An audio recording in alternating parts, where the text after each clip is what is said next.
Atos dos Apóstolos, capítulo 8, será o texto da nossa meditação a partir do verso de número 4. Atos, capítulo 8, a partir do verso de número 4. Nós estamos em uma série de mensagens chamada Igreja Comum, onde nós temos visto que muitas coisas que nós pensamos sobre a igreja precisam ser ajustadas e alinhadas, né? Nós, às vezes, chegamos com uma série de pressupostos, com uma série de coisas que a nossa experiência nos deu, mas que nem sempre se provam verdadeiras diante daquilo que as Escrituras e diante daquilo que o próprio Senhor Jesus diz a respeito da sua igreja. E é por isso que nós estamos aqui pensando sobre o que é esta verdadeira igreja de Jesus. E a igreja comum é aquela igreja que não precisa de holofotes, irmãos. A igreja comum é aquela que não precisa de mega estrutura ou de estratégias de marketing mirabolantes para fazer com que a igreja seja próspera ou para que a igreja seja fiel e poderosa. Não, a igreja comum é aquela que Deus usa. É aquela onde as Escrituras estão no centro. É aquela onde o poder do Espírito flui a partir de cada um de nós e assim nós glorificamos a Deus. Uma igreja comum é isto, uma igreja que serve ao seu Senhor e ao seu chamado, à sua vocação de ser testemunha da ressurreição de Jesus até o último dia da sua existência nessa terra. Isso é uma igreja comum.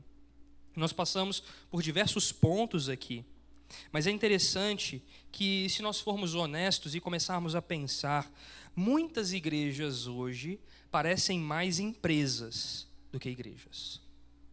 Muitas igrejas hoje não têm pastores, têm CEOs. Muitas igrejas hoje vivem não como agência de Deus na terra, mas como agências dos próprios interesses do seu povo. Irmãos, e isso é muito sério. Não são mais organismos vivos, mas se tornam puramente organizações. É verdade que todos nós precisamos de um CNPJ. A IBAGE mesmo tem um CNPJ, porque isso é o que a lei civil nos manda.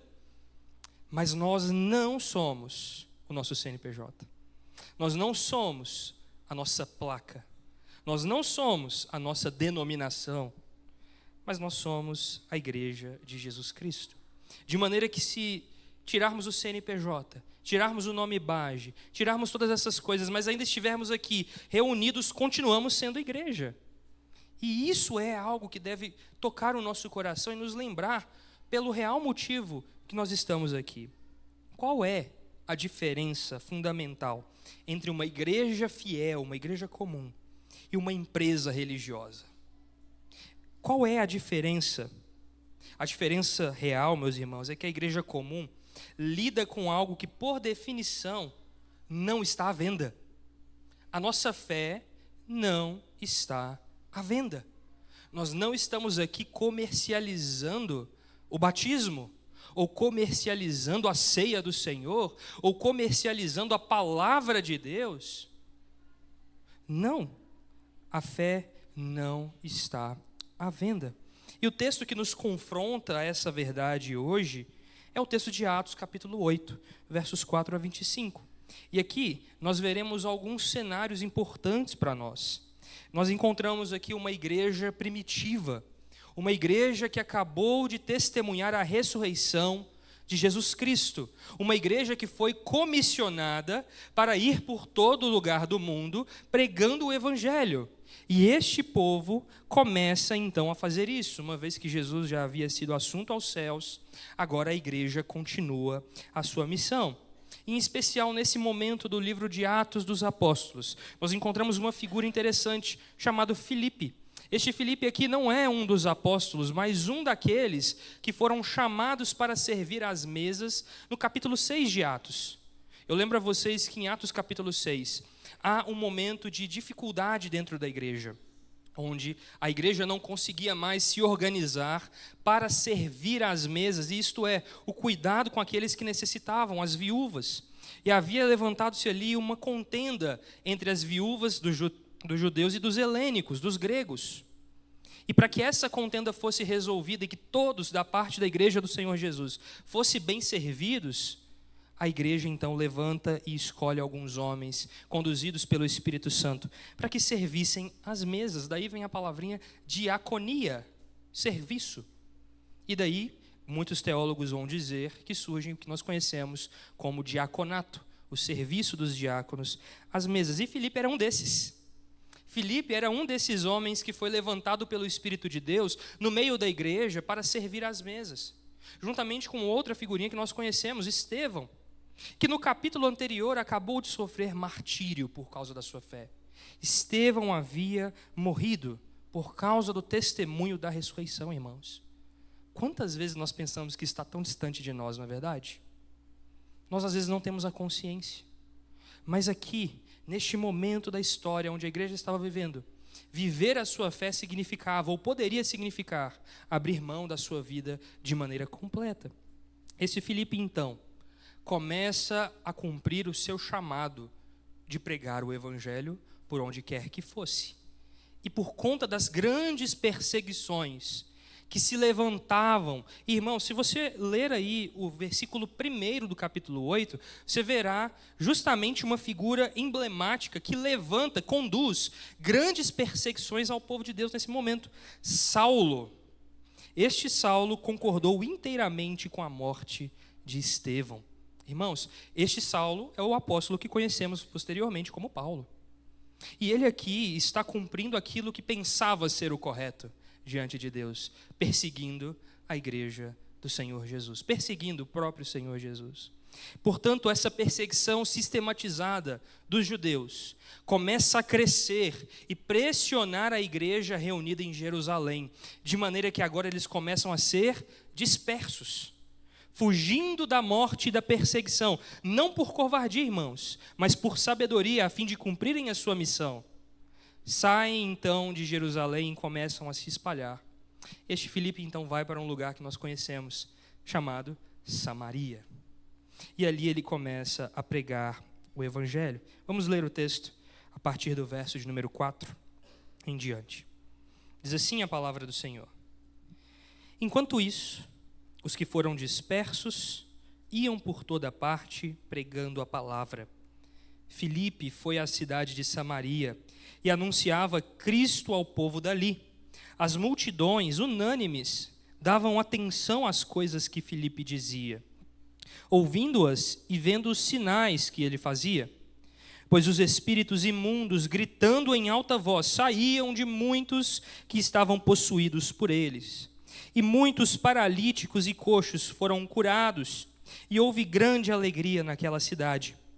Havia naquela cidade um homem chamado Simão, que praticava artes mágicas e deixava o povo de Samaria admirado.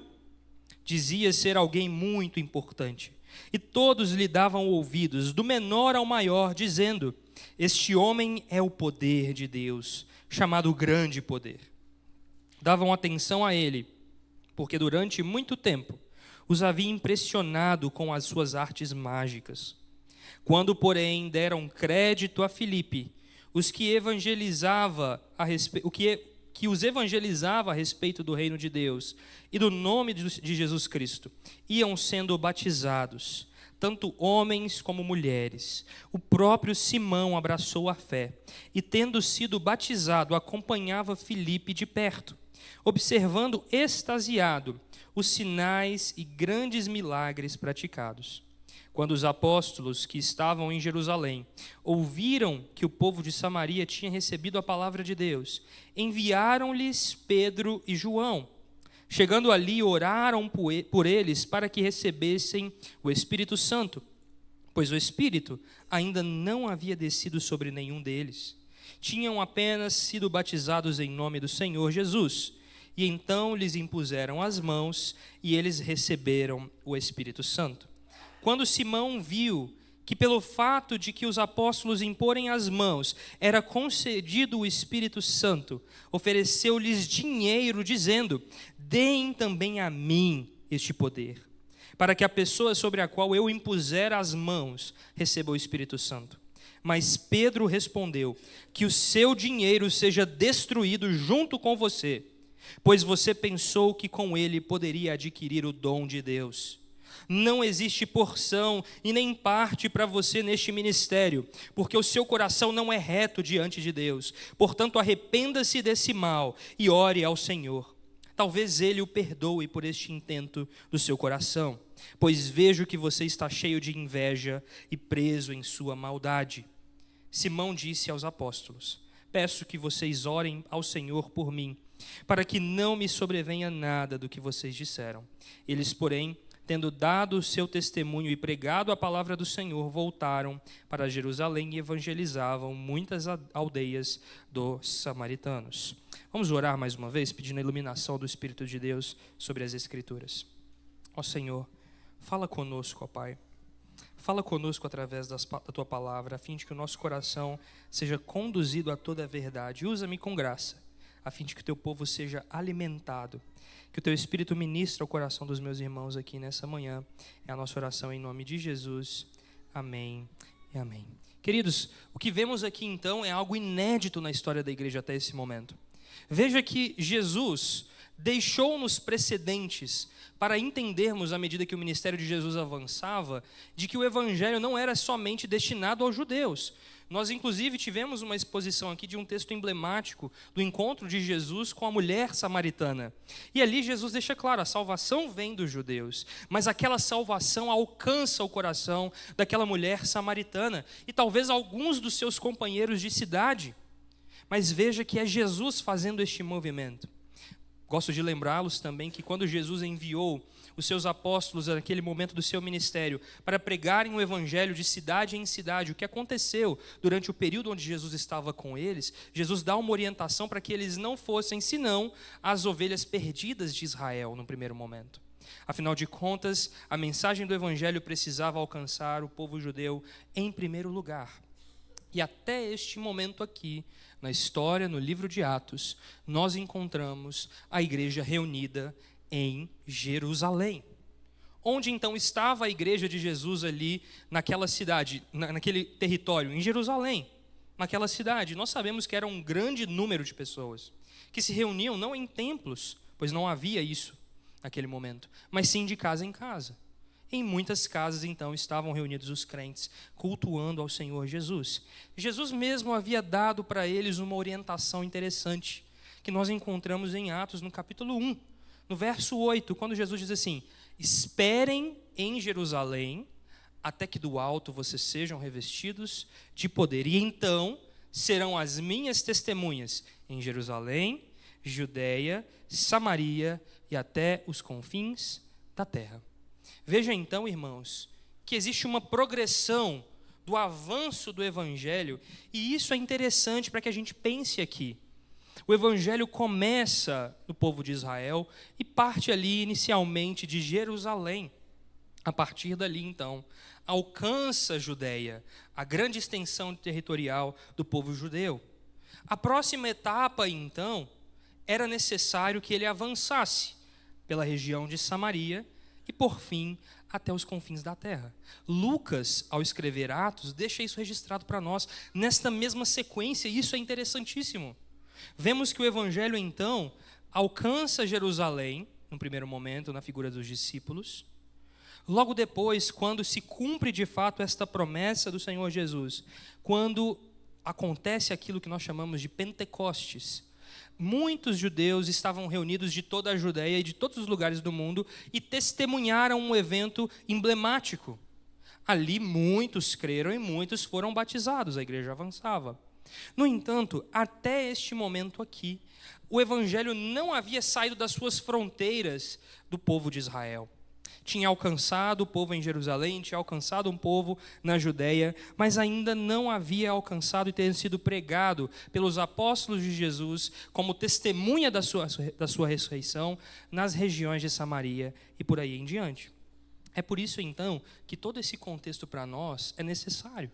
A gente começa a perceber aqui, então, no texto, que, de fato, após a grande perseguição que se inicia ali, conduzida também por Saulo, o povo começa a ser disperso.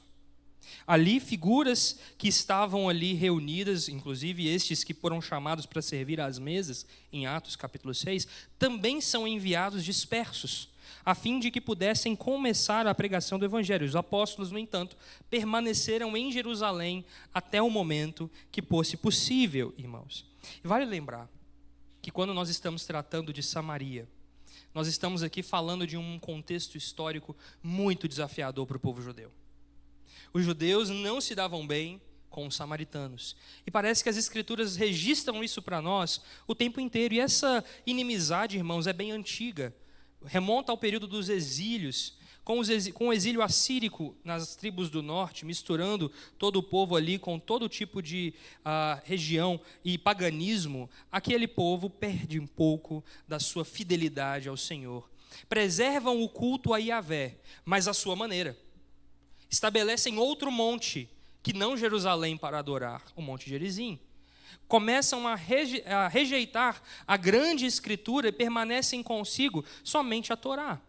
Veja que aquele povo então estava de fato distante daquilo que o Senhor desejava para eles. E por isso havia inimizade entre os judeus e os samaritanos. E esse contexto acompanha toda a narrativa das escrituras. E isso chama a nossa atenção mais ainda, porque agora uma grande barreira há de ser rompida. Existe uma quebra de paradigmas aqui com o que está acontecendo exatamente no texto que lemos. Filipe então sai dos territórios dos judeus e começa a pregar o evangelho aos samaritanos de maneira efetiva.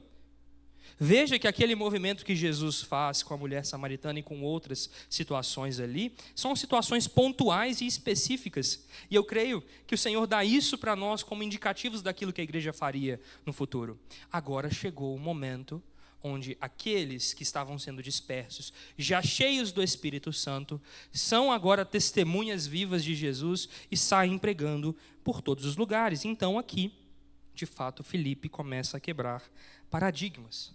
E o texto que a gente leu diz para nós o seguinte, que à medida que Filipe pregava o evangelho, não só era visto a pregação com poder, mas também o poder de Deus manifesto em sinais e prodígios. O texto vai dizer que espíritos imundos eram expulsos daquelas regiões, enfermos eram curados. E de fato, irmãos, e aqui o texto dá um detalhe muito interessante para nós. O texto diz que os espíritos saíam com um grito estrondoso. Um sinal de derrota, irmãos. Um sinal agora de fraqueza. Aqueles espíritos terríveis, demônios, que dominavam o coração dos homens naquelas regiões, estavam agora sendo rendidos aos pés de Jesus Cristo. Jesus sobrepuja sobre principados e potestades. E o evangelho de Jesus vence e proclama a liberdade àqueles que estavam cativos. E isso acontece ali. Portanto, muitos, o texto vai dizer, dão ouvidos à mensagem que Filipe pregava. Veja, irmãos, Filipe não é um apóstolo. Filipe era uma figura desconhecida até o capítulo 6 de Atos. Pouco é registrado sobre a sua própria vida. Mas nós sabemos que um homem comum e simples como esse, mas diante do Senhor, era e foi um instrumento poderoso para a evangelização daqueles que estavam perdidos ou cativos. Isso nos chama a atenção aqui. Filipe, irmãos, representa uma igreja simples e comum. Filipe representa cada um de nós, que talvez não temos os nossos nomes conhecidos, mas que somos e desejamos ser fiéis ao Senhor. Pregar a palavra de Deus com fidelidade. Veja que aqueles que davam ouvidos, e o texto destaca isso para nós, davam ouvidos à mensagem que Filipe pregava. O que chama a atenção não é Filipe. O que chama a atenção não é a sua postura, não é a sua fisionomia, não é aquilo que é visível aos olhos, mas sim a mensagem do Senhor, que era autenticada pela obra do Espírito. Veja que Filipe não faz nada por si mesmo. Filipe é como um de nós. Qualquer um de nós sentado aqui, munidos da verdade do Evangelho, proclamamos e somos testemunhas de Jesus Cristo até o dia em que Ele voltar. Você e eu somos testemunhas. Portanto, o que você e eu precisamos é da palavra do Senhor e da confiança e do poder do Espírito Santo que veio sobre nós e nos encheu e nos capacitou e nos capacitará a fim de sermos as testemunhas de Jesus por onde quer que formos. Veja que não são os apóstolos, Veja que aqui nesse momento não são pessoas conhecidas ou renomadas dentro da igreja, que são enviadas e que estão aqui pregando aos samaritanos. Um homem comum, uma igreja comum. E Deus usa estes comuns. E isso é precioso, irmãos. Deus usa os simples e Deus usa os comuns. Nós vivemos em dias onde a gente deseja ser exclusivo. Não é verdade? Parece que as coisas, as empresas, trabalham todas pensando sobre a exclusividade. Tenha isso e você será exclusivo. Seja assim, se vista assim, faça isso, diga aquilo, para que você seja exclusivo. Mas é interessante para nós pensarmos que a riqueza está no simples e no comum, no cotidiano. Nós somos marcados, irmãos, por muitas manifestações gloriosas do poder de Deus. Mas é no dia a dia, quando abrimos as Escrituras no nosso quarto e oramos ao Senhor, é que nós somos profundamente transformados. Comum, simples.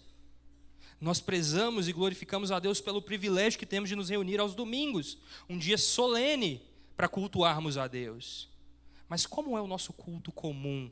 Na segunda, na terça, quarta, quinta, sexta, sábado? Onde está o nosso coração? E isso é importante para nós pensarmos aqui.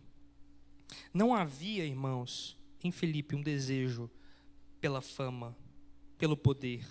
Havia em seu coração um desejo de ser fiel e proclamar a respeito do nome de Jesus Cristo. É assim que o texto vai dizer. E aqueles que criam na mensagem iam sendo batizados e criam no nome do Senhor Jesus Cristo. No nome, na glória do Senhor Jesus Cristo, no poder de Jesus Cristo. Os demônios eram expulsos no poder de Jesus Cristo. A autoridade aqui não era a autoridade de Filipe ou dos apóstolos, era a autoridade de Jesus Cristo sobre o teu povo. E isso é algo precioso para nós. E aqui, irmãos, nós vemos algo interessante. A fé não é um espetáculo para consumidores. A fé aqui, demonstrada com clareza para nós, não é um objeto para ser consumido, como a gente vai no mercado e compra alguma coisa, quando a gente vai no shopping e compra uma roupa. Não, a fé não é assim. Veja comigo mais uma vez os versos 9 a 13. Havia naquela cidade um homem chamado Simão, que praticava artes mágicas e deixava o povo de Samaria admirado. Dizia ser alguém muito importante e todos lhe davam ouvidos, do menor ao maior. Veja o texto declarando isso aqui, do menor ao maior, ou seja, uma totalidade de pessoas olhava para este Simão e dizia: este homem é o poder de Deus. Veja, ele era chamado o grande poder. Havia um destaque aqui para a glória deste Simão na região das cidades de Samaria, onde Filipe estava pregando. Davam atenção a ele, porque durante muito tempo os havia impressionado com as suas artes mágicas. Quando, porém, deram crédito a Filipe, que os evangelizava a respeito do reino de Deus. Veja o cerne da mensagem de Filipe aqui, irmãos. Que os evangelizava a respeito do reino de Deus e do nome de Jesus Cristo. Iam sendo batizados tanto homens como mulheres, e o próprio Simão abraçou a fé, tendo sido batizado, e acompanhava Filipe de perto, observando extasiado os sinais e grandes milagres praticados. Veja aqui que Lucas tem esse interesse de fazer essa distinção. Quem é Simão e quem é Filipe? Enquanto Filipe pregava o evangelho de maneira simples e comum, aparece este homem chamado Simão, que era conhecido como Simão o Mago. Este homem, conhecido como grande poder, que encantava as cidades de Samaria, que encantava os povos que o viam, que provavelmente fazia sinais e prodígios. E aqui, irmãos, o texto usa essa palavra sobre magia. Ele fazia algo que era incomum aos olhos, que destacava os sinais e prodígios que faziam. É bem possível que esse homem estava tentando manipular poderes espirituais, isso é possível. Mas era bem possível também que ele fosse um charlatão. Alguém que usava de conhecimentos que eram ocultos ao povo para impressionar aqueles que o vissem. Veja então que o show aqui é um show de fogos. O que Simão fazia chamava a atenção. Qual era o foco de Simão? se apresentar ao povo como grande poder. Lucas está colocando para nós aqui um contraste entre Filipe e Simão. E nós aqui encontramos algo interessante. É possível, irmãos, e precisamos entender que Simão dominava a atenção do povo. Aquele povo provavelmente era cativo à voz de Simão. O que Simão talvez dissesse era verdade. E aqui nós encontramos um grande arquétipo daquela comunidade ou daquele povo que usa dos efeitos, que usa dos seus poderes visuais, que usa da sua eloquência, que usa do seu dinheiro, que usa da sua influência para dominar o povo e fazer do povo um picadeiro, como já foi pregado aqui na semana passada. A igreja se torna um circo diante de homens como Simão. Simão usava do seu poder a fim de que as pessoas crescem nele. A fé daqueles que o viam e testemunhavam não estava em outro, senão em Simão. E é interessante que quando a palavra nos ensina sobre esse tipo de figura, irmãos, e Jesus nos alertou sobre esse tipo de figura, quando, por exemplo, em João capítulo 10, Jesus disse: eu sou o bom pastor dá a vida pelas ovelhas. O mercenário, que não é pastor, a quem não pertencem as ovelhas, vê o lobo chegando e abandona as ovelhas e foge. Então o lobo as arrebata e as dispersa. O mercenário foge porque é mercenário e não se importa com as ovelhas. Veja que o texto nos diz que esse Simão abraça a fé, é batizado e começa a acompanhar Filipe onde quer que ele vá. Veja que Simão provavelmente não foi motivado aqui, senão pelos sinais. Ao ver Filipe fazendo aquilo, e lembre-se, irmãos, Filipe era um homem comum, simples, mas os sinais que eram operados pela autoridade de Jesus Cristo através de Filipe eram sinais poderosíssimos. Talvez aquele homem, usando da sua influência, percebia que o que estava diante dos seus olhos era sim algo sobrenatural. E aqui nós não precisamos destacar outra coisa senão isso. Simão provavelmente reconhece que os sinais que estão sendo operados ali são muito mais grandiosos do que o que ele fazia. São muito mais interessantes. E é peculiar que o texto diz então que ele abraça a fé. E ele foi batizado. E se tornou um cristão. Mas será? Veja então, irmãos, que nós temos aqui aqueles que são comuns e aqueles que estão desejando o poder. Aqueles que desejam atrair para si mesmos o poder utilizando a fé.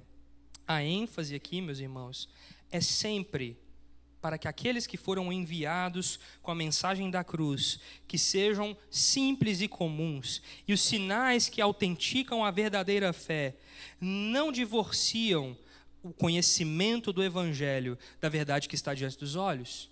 Os sinais eram reais, assim como a palavra era real, e o reino de Deus era proclamado em fidelidade, e isso era uma chancela sobre o fato de que Deus estava sim abençoando aquela obra que estava sendo feita.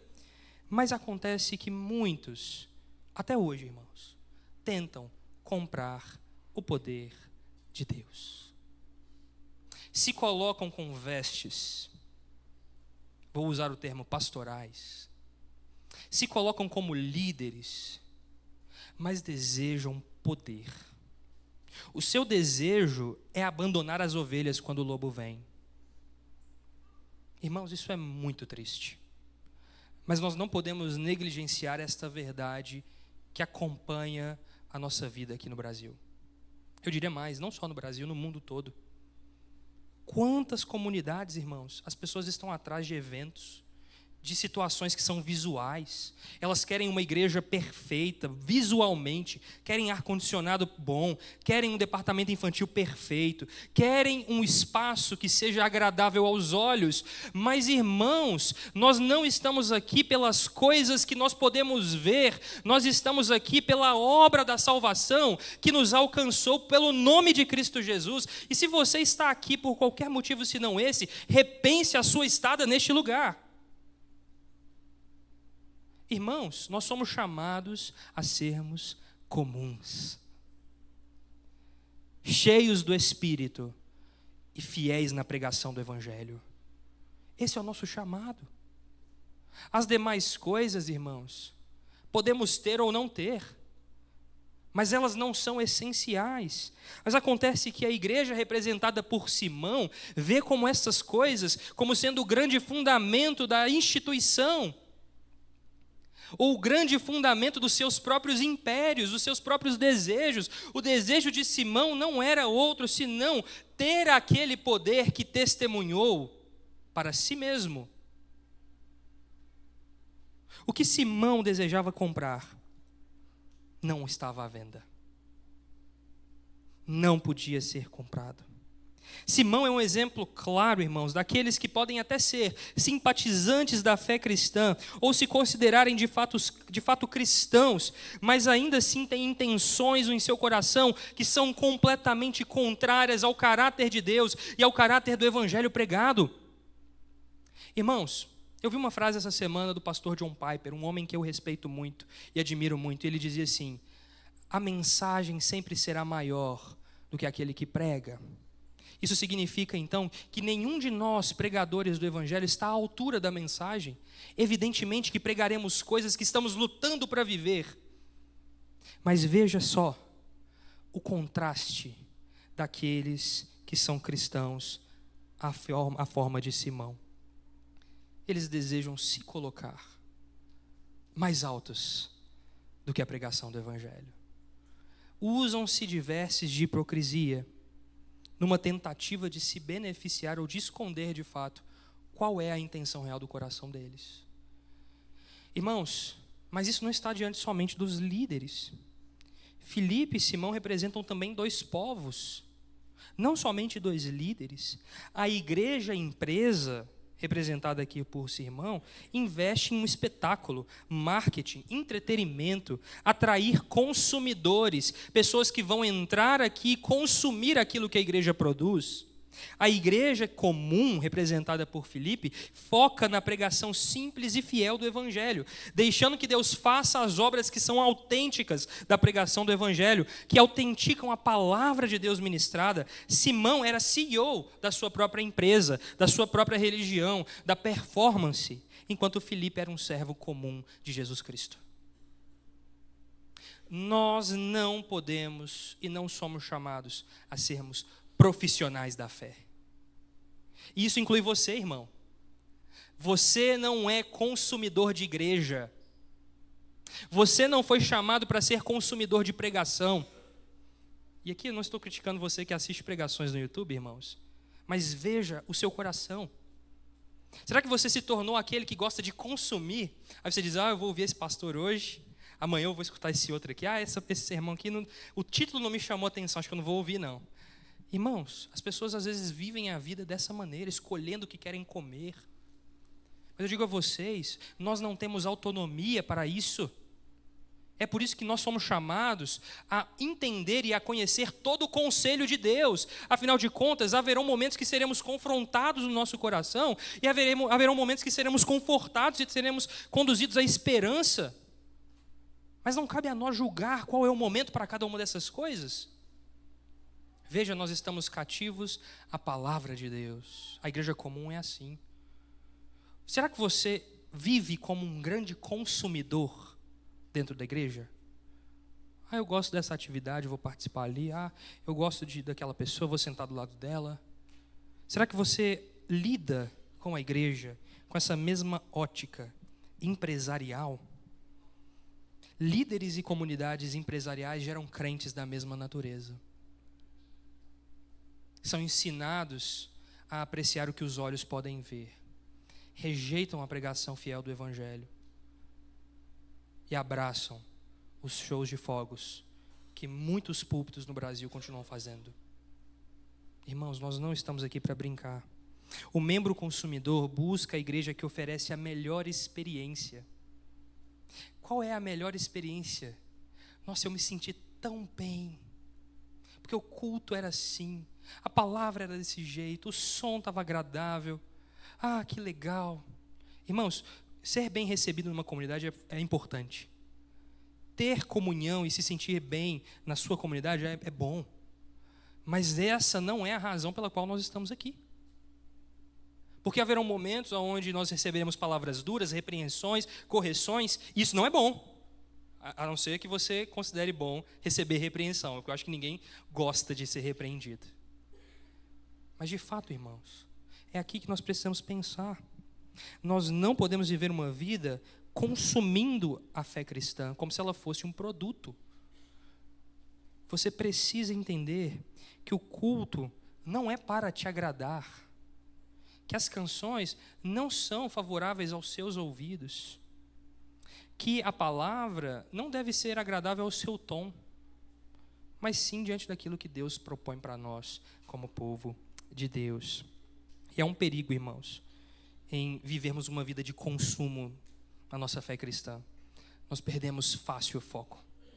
A gente começa a se preocupar com coisas que são secundárias. Elas começam a tirar nossa paz. Elas começam a ocupar lugares no nosso coração que não deviam ocupar. E aí a gente começa a tirar a palavra de Deus, a pregação do Evangelho do centro, e colocar o nosso desejo no centro. E aí a gente começa a viver aquilo que é a autonomia. Você é sua própria lei. Você determina o que é melhor para você. E nós não temos condições de fazer isso. Por isso nós nos submetemos ao Senhor Jesus. Isso é que significa dizer que Jesus é seu Senhor.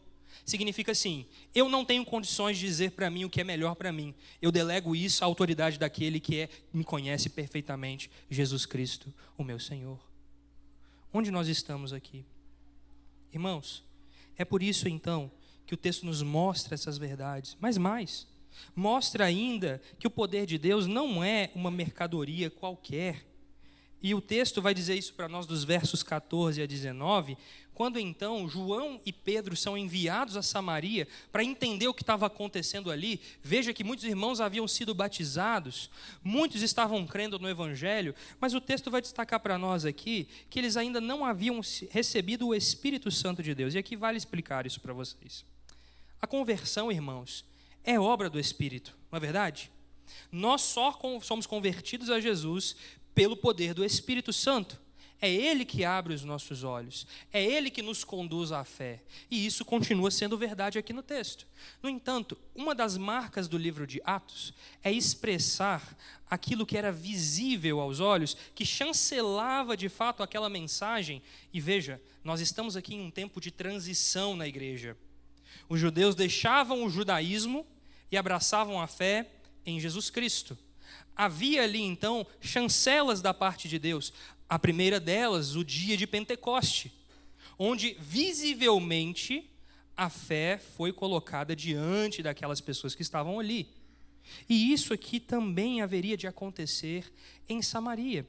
E um dos sinais claros aqui nesse momento para expressar a obra do Espírito Santo no arrependimento era o sinal de línguas. Lembrando aqui que este sinal de línguas era o mesmo que acontecia em Atos capítulo 2. Línguas estrangeiras sendo ditas ali. E este sinal provavelmente não havia acontecido até então, porque não havia a presença dos apóstolos ali. Veja, aqui demonstra um cuidado claro daqueles que receberam um chamado de Deus, os apóstolos, expressamente e primariamente, chancelando a obra que a igreja estava avançando também para Samaria. Então, os apóstolos são enviados àquele local para verificar se aquele movimento que estava acontecendo ali pertencia de fato ao Evangelho, pertencia ao reino de Deus. E é por isso então que é pela imposição de João e Pedro que aqueles crentes recebem o poder do Espírito e provavelmente manifestaram esses sinais visíveis, assim como também acontecerá no capítulo 10 de Atos, na figura de Cornélio e sua família. E ali, mais uma barreira é rompida. Até aquele momento, os gentios não haviam sido alcançados. E na família de Cornélio, é a primeira expressão dos gentios ou das nações ao redor que seria alcançada. E, portanto, ali também há manifestação de línguas. E este era um sinal, irmãos, a chancela, de fato, para que aquele povo estivesse de fato vivendo segundo a orientação do Senhor Jesus, segundo a palavra do Senhor Jesus. Veja então que aquele poder que é manifesto ali pela ação do Espírito, através da imposição de mãos de João e Pedro, chama a atenção de Simão mais ainda. Veja a movimentação de descida que Simão começa a fazer. Primeiro ele abraça a fé, porque ouviu a mensagem de Filipe e viu os sinais. Agora ele vê um sinal ainda mais espetacular através da imposição de mãos dos apóstolos, e agora decide ter esse poder para si mesmo, ao ponto de que ele diz aos apóstolos o seguinte: tomem o meu dinheiro e me deem este poder, para que aqueles em quem eu impuser as mãos recebam também o Espírito Santo. Irmãos, isso é algo extremamente terrível. Aqui nós vemos com mais clareza ainda a comercialização da fé por meio de Simão. Não é à toa que o termo cunhado na Idade Média, chamado de simonia, tem a ver com este homem, irmãos. Simonia era a prática da venda de cargos religiosos de alto escalão na igreja na Idade Média. E isso era feito mediante pagamento. E o nome desta prática recebeu herança deste Simão, que pagou ou desejava pagar para receber o Espírito Santo, o poder de Deus. Irmãos, a igreja empresa trata o Espírito Santo como uma ferramenta de trabalho. Não é pouco os casos e situações onde nós vemos pessoas dando ordens a Deus para que Deus faça aquilo que elas estão ordenando. A confissão positiva, irmãos, é uma dessas heresias terrivelmente enraizadas na igreja brasileira. Eu determino, eu ordeno, eu profetizo, segundo a sua própria percepção. Não, irmãos, não há espaço aqui, porque o Espírito Santo de Deus não está sob o domínio de homem algum. Não pode ser vendido ou comercializado. O poder de Deus não está sujeito à autoridade dos homens. Deus não divide a sua glória com ninguém. Irmãos, é Deus mesmo que faz com que todas as coisas cooperem na vida dos crentes, mas isso pertence somente a Deus. E isso nos mostra que como aquele homem, movido por um espírito de fato em seu coração, que desejava comprar o poder de Deus, que transformaria a igreja em sua própria empresa, desejava comprar o poder do Espírito Santo. O membro, irmãos, que gosta de consumir, que vê o Espírito Santo, ou a cura, ou os sinais, ou a prosperidade como garantias ou retribuições, por ter feito um investimento inicial. Irmãos, nossas igrejas estão cheias disso. Pessoas que dizem assim: eu vou lá depositar a minha fé e eu creio que Deus vai me retribuir. Que usam das ofertas voluntárias e generosas como instrumento de barganha. Que usam da sua própria vida como instrumentos de barganha, tentando comprar aquilo que desejam. Comprar a intervenção divina, assim como Simão tentou comprar o Espírito Santo de Deus. Queridos, isso é trágico. Isso é um problema sério. Aquele que fez um investimento, que pagou o dízimo e exige uma resposta imediata financeiramente. Irmãos, muitos vivem a fé cristã nesses termos. Não é à toa que teólogos da prosperidade, teólogos coaches, todo esse tipo de coisa terrível que nós vemos na internet, alastra-se pelas igrejas, porque as pessoas desejam, no final das contas, satisfazer os seus próprios desejos, ao seu momento, no seu desejo, na sua forma, na hora que você quer. Irmãos, nós estamos e devemos ser sujeitos ao poder de Deus e ao Espírito Santo de Deus, que é uma pessoa, não um poder, não algo imaterial. Pelo contrário, é o próprio Deus que vive em nós e age por meio de nós e em nós. A igreja comum, irmãos, vive diante da graça de Deus, diante da soberania de Deus, e não exige trocas, que não exige de Deus aquilo que não poderia ter, se não fosse a graça do Senhor. Nós estamos aqui por graça. Nós não fizemos investimento algum. Nosso saldo sempre foi e sempre será negativo, irmãos. Nós sempre seremos devedores a Deus. Nenhum de nós poderá pagar aquilo que recebemos. Nenhum de nós entrará no céu com seus bolsos cheios. Nenhum de nós entrará no reino de Deus dizendo o seguinte: eu contribuí para eu estar aqui nesse momento. Não, isso não é possível. A glória pertence somente a Deus. A obra de salvação pertence somente a Jesus Cristo. E tudo o que nós vivemos aqui pertence ao nosso Senhor. Não há espaço para a glória pessoal. A igreja comum não é uma empresa. Nós não somos uma empresa. E por fim, irmãos, o texto vai dizer para nós algo extraordinário. A resposta do apóstolo Pedro, e eu faço a questão aqui de ler a vocês na tradução NTLH, que traduz de uma maneira intensa exatamente o que Pedro teria dito a Simão quando vê a tentativa daquele homem comprar aquilo que estava ali. Pedro respondeu o seguinte no verso 20: que Deus mande você e o seu dinheiro para o inferno. Irmãos, essa é a expressão certa aqui. Que Deus mande você e o seu dinheiro para o inferno, para a condenação eterna. Veja a gravidade daquilo que estava acontecendo aqui diante dos apóstolos. Você pensa que pode conseguir com dinheiro o dom de Deus? Troque agora o dinheiro, irmãos, por poder, influência. Tem pessoas que pensam que pela sua influência, pelo seu poder, podem conquistar o que desejam. Irmãos, não é assim que a igreja de Jesus Cristo existe e opera neste mundo. Nós não temos poder nenhum em nós mesmos.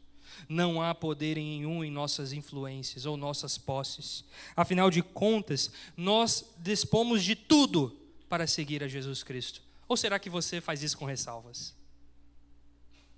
Ou será que o seguir a Cristo para você hoje está tão confortável que você nem pensa em no que você vai ter que abrir mão? Será que o seu cristianismo é tão light que você vive a sua vida como se nada tivesse acontecido? O que acontece quando você lê textos quando Jesus, por exemplo, diz assim: aquele que quiser vir após mim, tome a sua cruz, negue-se a si mesmo e siga-me? Onde está a sua cruz, irmão? Onde está a sua renúncia? Onde está a sua verdadeira fé? Pedro diz o seguinte: não há porção para Simão neste ministério, não há parte para Simão nesta obra que Deus está fazendo, porque o coração de Simão era carnal, desejava satisfazer a si mesmo. A empresa, a igreja, busca a carnalidade, satisfazer os seus próprios interesses. Os membros consumidores buscam o seu próprio prazer, a sua própria satisfação, e não estão dispostos a abrir mão disso. Irmãos, nós não somos chamados a sermos consumidores. Amém?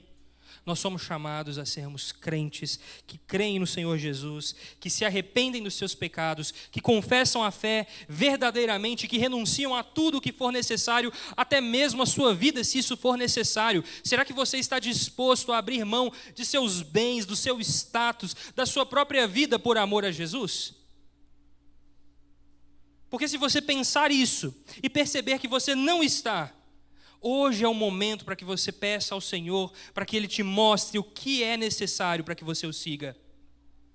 O apóstolo Paulo declara também em Atos, contando a sua conversão diante das autoridades, que Jesus havia dito para ele o seguinte: eu mostrarei a você o que é necessário que você sofra para me seguir.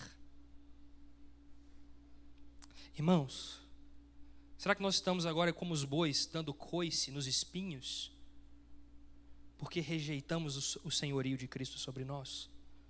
Ou será que nós estamos submetendo tudo a Ele? Tudo a Ele, a nossa mente, os nossos desejos, os nossos sonhos. Você vive pela sua agenda ou pela agenda de Deus? Você vive pelos seus desejos ou por aquilo que Deus espera, que é a vontade dEle, que é boa, perfeita e agradável? Ou será que você não crê nisso? Será que você crê que a vontade de Deus ela é boa, perfeita e agradável? Irmãos, nós precisamos pensar sobre essas coisas. Simão é incapaz de olhar para Deus, de olhar para o Senhor, e diz o seguinte a Pedro: ore vocês ao Senhor, para que não me sobrevenha nenhum dos maus que você me disse. Irmãos, o arrependimento não pode ser terceirizado. Ô pastor, ora por mim, porque eu não estou orando. Vai adiantar nada, irmão. Ô pastor, vai lá por mim, porque eu não posso ir. Eu não abro a sua Bíblia por você não, meu irmão. Haverá um dia que todos nós prestaremos contas a Deus. Onde está a sua fé? Pare de terceirizar a sua fé.